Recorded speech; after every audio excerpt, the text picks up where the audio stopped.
गजपति जिला मोहना ब्लॉक अंतर्गत डंबागुड़ा ग्राम पंचायत सम्मिलनी कक्षठारे ग्राम्यमुखी प्रशासन सह संयुक्त जन अभियोग शुणाणी अनुष्ठित हो जाइछि। एही अभियोग शुणाणी रे जिलापाल श्रीजुक्त विजय कुमार दास, आरक्षी अधीक्षक श्री जतीन्द्र कुमार पंडा, मुख्य उन्नयन अधिकारी तथा निर्वाही अधिकारी जिला परिषद श्री शंकर केरकेटा, उपजिलापाल पारलाखेमुंडी श्री अनुप पंडा, समन्वित आदिवासी उन्नयन संस्था पारलाखेमुंडी श्री अंशुमान महापात्र एही मिलित जन अभियोग शुणाणी रे योगदान करी डंबागुड़ा ग्राम पंचायत समेत अड़भा, आलीगंडा और डामडुआ पंचायतर समुदाय मोट 122 गोटी अभियोग पत्र ग्रहण करा जायतिला। सेथिमध्यरु व्यक्तिगत अभियोग समस्या 32 गोटी, ग्रामभित्तिक समस्या 90 गोटी अभियोग आसिथिला और अन्य समस्त अभियोग को तुरंत समाधान करबा पई विभागीय अधिकारी को जिलापाल निर्देश देथिले।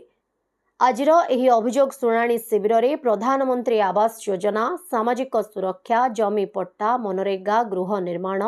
राशन कार्ड, शिक्षा, जलसेचन, स्वास्थ्य और रास्ता समस्या भली विभिन्न समस्या नहीं अभियोग आसिथिला।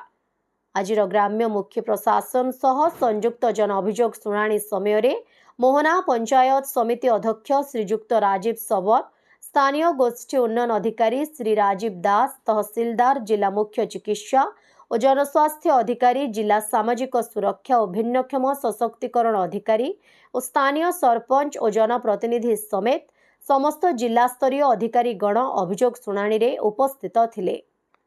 गजपतिरु टिकिलिमांक रिपोर्ट, ओडिशा हाइलाइट समाचार।